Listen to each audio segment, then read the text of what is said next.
Hello everyone. We're solving statics problems. Our topic, two-dimensional force systems.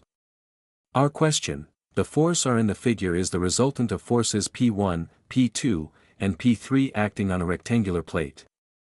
Given that R equals 40 kN and P3 equals 20 kN, find P1 and P2.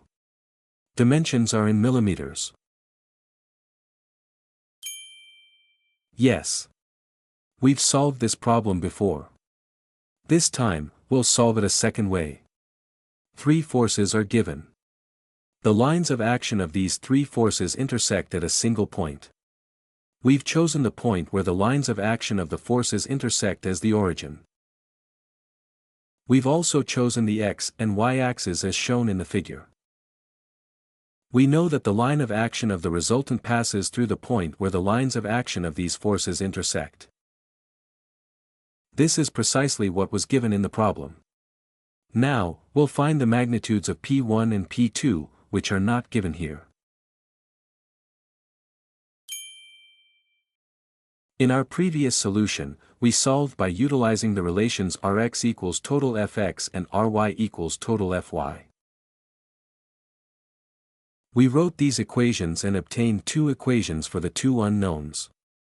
By solving these equations jointly, we found the magnitudes of P1 and P2. But this time, we'll do it a different way. We'll use Varignon's theorem. According to Varignon's theorem, the moment of a resultant about a point is equal to the sum of the moments of the components about the same point. Here, let's choose point A as the point where we calculate the moment. We're taking the moment about a point on the line of action of force P2. Therefore, P2 doesn't have a moment. In the equation we'll write, only P1 remains as the unknown. We can find P1 directly from that equation. Then, we can find P2 directly from the relation Ry equals total Fy. So, there's no need to solve the equations jointly. Now, we'll calculate the moment about point A. First, let's see if P2 has a moment. Because it passes through point A and is applied to point A, force P2 doesn't produce a moment. The resultant has a moment. When finding the moment of the resultant, I shift the resultant force along its line of action. At the origin, I separate it into two rectangular components. I separate it into x and y components. We can use any of the alternative methods we've seen before to find the moment of the resultant force. We find it using whichever method is most convenient. This is my preference here. You can also separate the resultant into two rectangular components at its current location. You can shift it to another point and separate it there, or if you can find the perpendicular distance from the resultant's line of action to point A, you can do it that way. Here again, I'm using Varignon's theorem. The moment of the resultant about a point is equal to the sum of the moments of its rectangular components. The moments of the rectangular components about point A are clockwise. Therefore, I take them as negative. Both are in the same direction. Both are negative. We know the magnitude of the resultant. If we substitute, we see that the moment of the resultant is minus 19,856.4 Nm. Here, the unit of force is kilonewton, and the unit of length is millimeter. The kilo and milli cancel each other out. We are left with Newton meter. That's why I wrote the unit as Newton meter. Writing kilonewton millimeter is not correct. Let's move on to force P1. Let's find the moment of force P1 about point A. I resolve force P1 into two rectangular components at the location. The vertical component does not create a moment. The horizontal component, the x component, does. The direction of the moment of the x component with respect to point A is clockwise.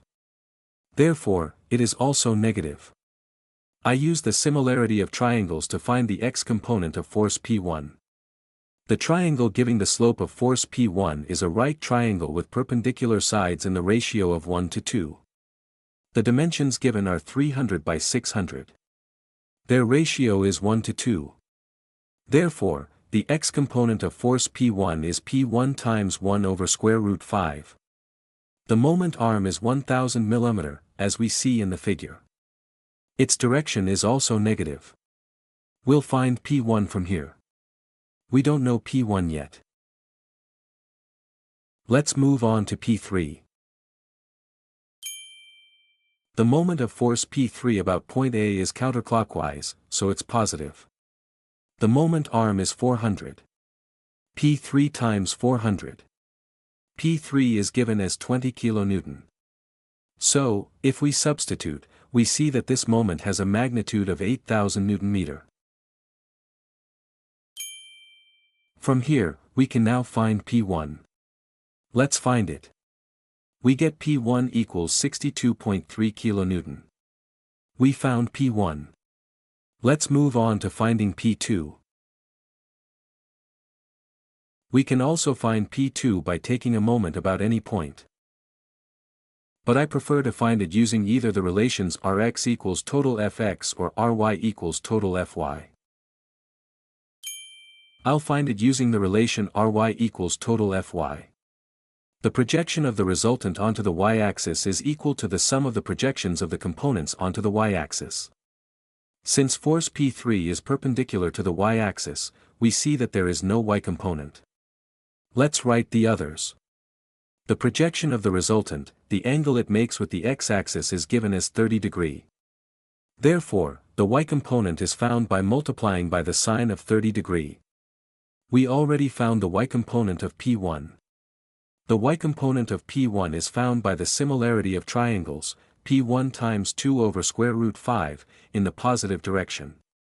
The y-component of P2 is found by the similarity of triangles, P2 multiplied by 4/5, in the negative direction. If we substitute the knowns here, we only have the unknown P2. If we substitute the knowns, we find P2. We get P2 equals 44.6 kN.